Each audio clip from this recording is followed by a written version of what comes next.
রাত কইরা বিশেষ দাওয়াত খাবার গেতাছি নইনা নেগাও নিয়ে যাই আবার কবেন যে হাবিব ভাই এলকা এলকা রাত করে দাওয়াত খাবার যায় আমাকে নিয়ে যায় না। আজকে বৃষ্টি হয়েছিল দুপুরে, যার কারণে রাস্তার মোটামুটি এই অবস্থা। চাইলে কিন্তু আন্নেরাও আমার নাকি আবার পারেন। দুইজনটা নিয়ে এসেছিলাম, অর্ধেক পত্রে গেছে গা। দুইজনটা নগে নিয়ে এসেছিলাম দাওয়াত খাবার নিয়ে, তা অর্ধেক পত্রে গেছে গা।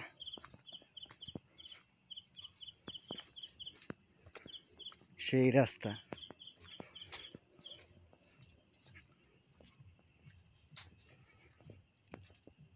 মনে জানি সেল চলে গেতেছে।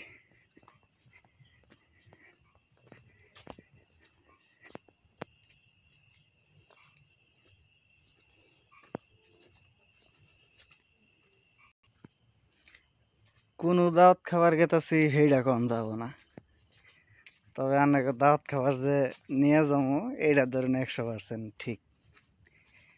দুই পাশে কিন্তু কলা বাগান, আশেপাশে একটা মানুষের কোনো শব্দ পাওয়া যায় না। হিয়ালে যদি আমার এটাই না নেয় ফিরাই না মানুষ পাওয়া যাবো না। সেই রাস্তা সেই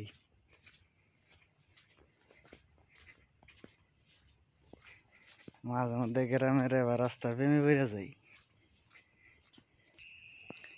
আমাকে গ্রামের রাস্তায় নেই সৌন্দর্য, গ্রামের সৌন্দর্য। তো জায়গা যারা যারা দাওয়াত খাবেন আমার নাকি আই ভরুন, নির্দ্বিধায় আমার নাকি আই পারবার পারুন। জায়গা ভালো থাকুন জানি আপনারা।